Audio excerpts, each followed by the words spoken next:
Tonight, the City of Hawkins held its first City Council meeting of the year. They discussed the city's 2023 to 2024 audit up to the most recent September 2025 expenditures. They are currently $3.4 million in debt. Expenditures were about $2.6 million, up $500,000 from the year before. The auditor, David Godwin, says most of that is mainly from bonds and some note payables.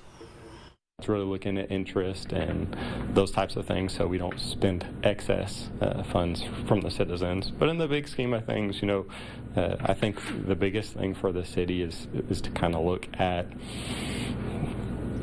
I would say, just, what services citizens want, what do they need, and then, the council has to address that and take all those things into consideration.